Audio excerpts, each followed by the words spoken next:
নমস্কাৰ বন্ধুসকল, সাংঘাতিক এটা ভিডিঅ' লৈ আহিছোঁ। ভিডিঅ'টো মানে আপুনি শুনিলে আপোনাৰ গাৰ নেম শিয়ৰি উঠিব। প্ৰথমতে মই একোৱেই নকওঁ, জাষ্ট ভিডিঅ'টো অলপ চাই লওক। তাৰ সম্পূৰ্ণ ডিটেইলছ মই ভিডিঅ'খিনি আপোনাক দেখাবলৈ চেষ্টা কৰিম। বলক ভিডিঅ'টো প্ৰথমতে আৰম্ভ কৰি দিওঁ। গুৱাহাটীত শিহৰণকাৰী ডাবল মাৰ্ডাৰ। এইটো হয় নে নহয়? এইটো কৰতে এইটো হয় নে নহয়? হা হা কাৰ বডি এইটো? এইটো মাকৰ। কি নাম মাকৰ? মাকৰ দুই বন্ধুৰে মিলি শাহু আৰু স্বামীক নৃশংস হত্যা। শাহুৰ মৃতদেহৰ তিনি টুকুৰা।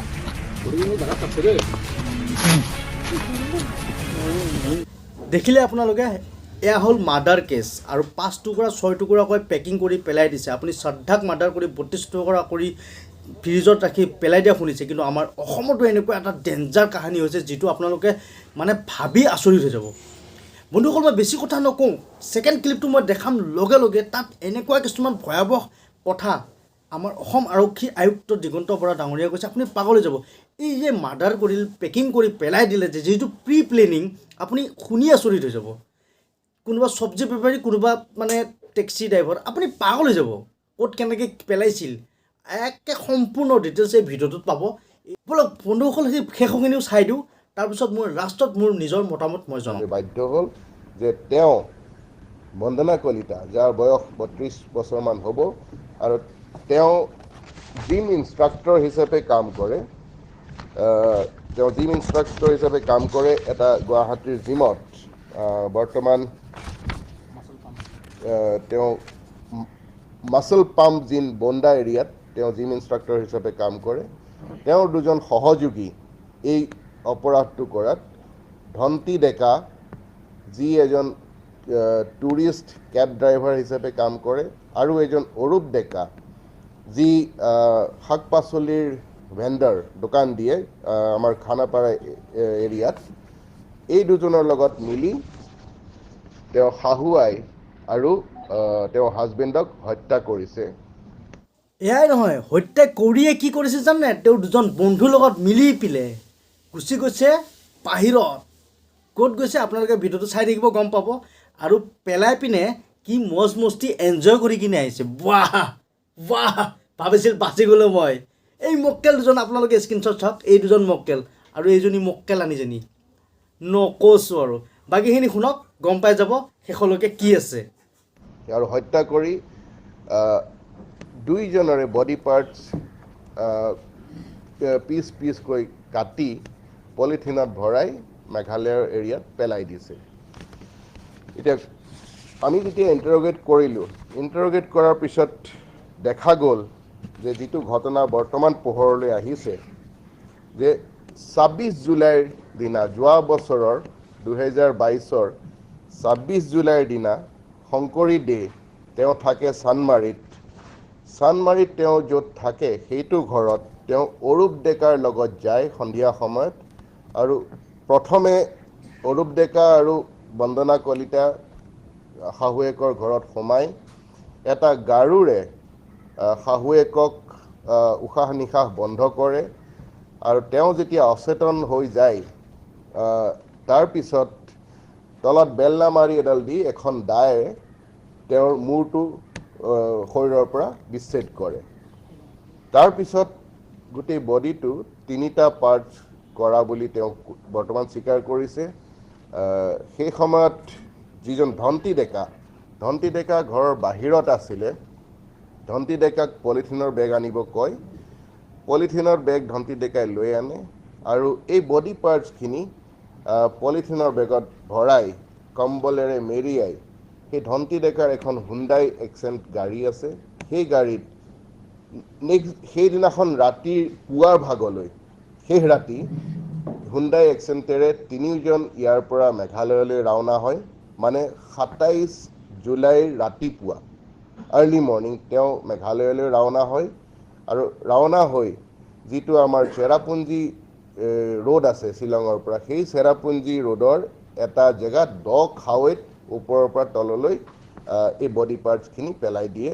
আৰু তাৰপিছত আৰু এটা জেগাত গৈ যিখন দাৰে বডি পাৰ্টছ সি কাটিছিলে, শৰীৰটো বিচ্ছেদ কৰিছিলে, সেই দাওখন আৰু শাহুৱেকৰ যিটো মূৰটো আৰু বেলনাডাল আৰু বেলেগ এটা জেগাত পেলাই দিয়ে বুলি স্বীকাৰ কৰিছে। তাৰপিছত 17 আগষ্টৰ দিনা যি অমৰজ্যোতি দে, বন্দনা কলিতাৰ হাজবেণ্ড, তেওঁ নাৰেংগীৰ তেওঁলোকৰ যিটো ঘৰ, নাৰেংগীৰ ঘৰত থাকোঁতে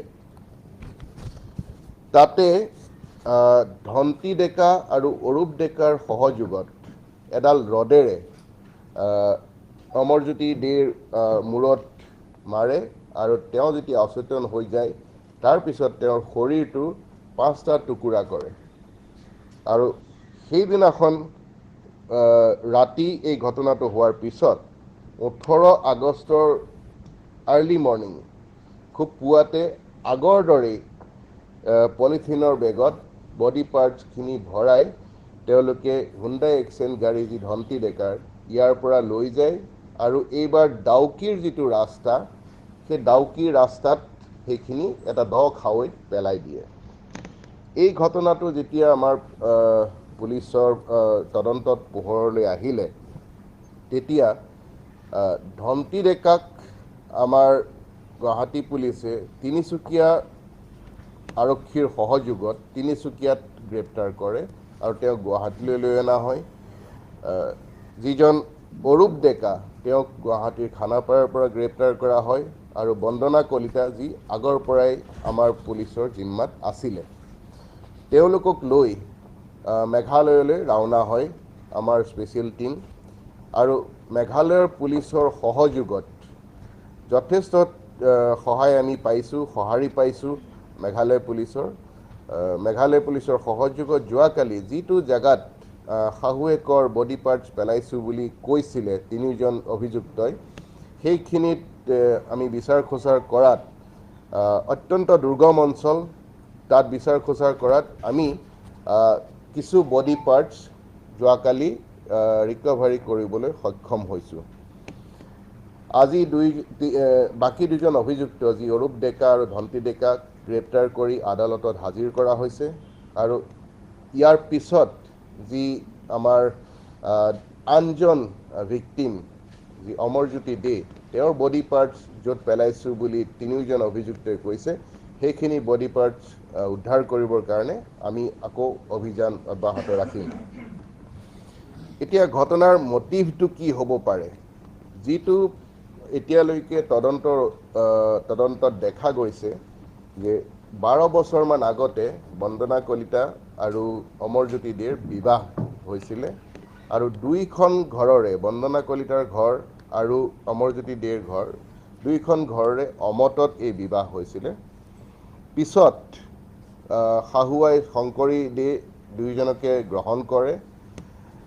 অমৰজ্যোতি দেৰ যিটো আমি বিচাৰ খোচাৰ কৰি গম পাইছোঁ, তেওঁৰ লাইফষ্টাইলটো অলপ বেলেগ ধৰণৰ আছিলে। তেওঁ বিশেষ কোনো প্ৰডাক্টিভ এমপ্লয়মেণ্টত নাছিলে আৰু ৰিপৰ্টেডলি তেওঁ কিছু এডিক্টিভ ছাবষ্টেঞ্চো লয় বুলি আমাৰ তদন্তত ওলাইছে।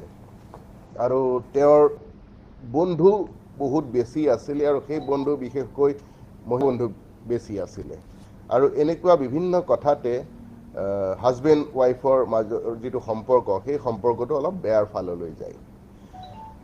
বন্দনা কলিতাই জিম ইনষ্ট্ৰাক্টৰৰ ট্ৰেইনিং লৈছিলে আৰু জিম ইনষ্ট্ৰাক্টৰৰ ট্ৰেইনিং লওঁতে শাহুৱেকে তেওঁক যথেষ্ট ছাপৰ্টো কৰিছিলে, কিন্তু পিছত সেই ছাপৰ্টটো লাহে লাহে নাইকিয়া হয়। এইখিনি বন্দনা কলিতাৰ আমি ভাৰ্চন কৈ আছোঁ। বন্দনা কলিতাৰ খুব ক্ল'জ ফ্ৰেণ্ডছ এই ধন্তি ডেকা আৰু অৰূপ ডেকা। এদিন বন্দনা কলিতাই এটা প্লেন কৰে যে তেওঁৰ হাজবেণ্ড আৰু তেওঁৰ শাহুৱেকৰ পৰা যাতে তেওঁ পৰিত্ৰাণ পায় আৰু হয় সম্পত্তিৰ লোভো হ'ব পাৰে বা বেলেগ কিবা অত্যাচাৰো হ'ব পাৰে, সিমানখিনি এতিয়ালৈকে আমাৰ তদন্তত অহা নাই। তেওঁলোকে প্লেন কৰা মতে শেষত 26 জুলাই, যোৱা বছৰ 26 জুলাই দিনা শাহুৱেকক হত্যা কৰি শৰীৰৰ বিভিন্ন অংগ প্ৰত্যংগ মেঘালয়ত ডিছপ'জ কৰে আৰু 17 আগষ্টৰ দিনা তেওঁৰ হাজবেণ্ড অমৰজ্যোতি ডেকাক হত্যা কৰি সেই শৰীৰৰ অংগ প্ৰত্যংগ মেঘালয়ত পেলাই দিয়ে। 3জন অভিযুক্ত বৰ্তমান আমাৰ গুৱাহাটী পুলিচৰ জিম্মাত আছে আৰু এতিয়ালৈকে আমি বডি পাৰ্টছ শাহুৱেকৰ ৰিকভাৰী কৰিব পাৰিছোঁ।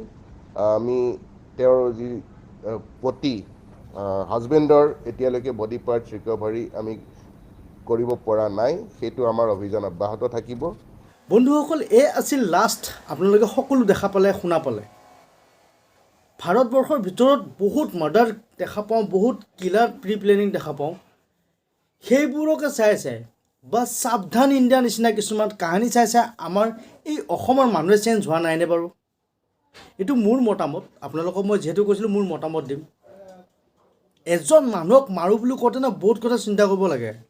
জীৱ হত্যা মহাপাপ, এইটো আমাৰ অসমৰ মানুহে আগতে খুব ভয় কৰিছিল, কিন্তু আজিকালি কিছুমান ধাৰাবাহিক সাৱধান ইণ্ডিয়া বা কিছুমান বস্তু প্ৰি প্লেনিং কেনেকৈ মাৰে এইবোৰ চাই আমাৰ অসমৰ মানুহ অকণমান চেঞ্জ হোৱা নাইনে বাৰু? হয়, কিছুমান বস্তু টিভিত চাই আপুনি ভালৰ লক্ষণ লওক, ভাল পক্ষত লওক বা ভাল কিছুমান আপুনি ফ'ল' কৰক, কিন্তু আজিৰ তাৰিখত পৃথিৱীত আপোনালোকে দেখিবলৈ পাব যিমানবোৰ চিৰিয়েলেই হওক বা যিয়ে হওক, যি প্ৰি প্লেনিং কৰি মাৰ্ডাৰ মানে, সেনেকুৱা কিছুমান চিনেমা বা সেনেকুৱা কিছুমান ভিডিঅ' চায়েই, সেনেকুৱা কিছুমান ধাৰাবাহিক চিৰিয়েল চায়েই যে আজিকালি আমাৰ অসমৰ মানুহ যে সলনি হৈ গৈছে, মোৰ এটা তেনেকুৱা ধাৰণা হয়। বন্ধুসকল, আপোনালোকে ভিডিঅ'টো চাই কেনেকুৱা পালে আপোনালোকৰ মতামত মোৰ এই বক্সত জনাই দিব। আৰু এনেকুৱা কিছুমান মই ভিডিঅ' সদায় লৈ আহি থাকিম, ইয়াতকৈ বেলেগ ধৰণৰ ভিডিঅ' কিছুমান লৈ আহি থাকিম। যদি আপুনি মোৰ প্ৰথম ভিডিঅ' পাইছে তেনেহ'লে মোক ছাবস্ক্ৰাইব কৰি থৈ লগতে বেল আইকনটো প্ৰেছ কৰি দিব আৰু ভাল যদি লাগিছে লাইক এটা কৰি দিব। বন্ধুসকল, আপোনালোকৰ আশীৰ্বাদ, আপোনালোকৰ লাইক, আপোনালোকৰ কমেণ্ট মোৰ বহুত দৰকাৰ। যদি আপুনি কমেণ্ট কৰে মই উৎসাহ পাম। বলক আজিলৈ ইমানতে এৰিছোঁ। সদায় কোৱাৰ দৰে handsome not matter, heart matter. জয় আই অসম।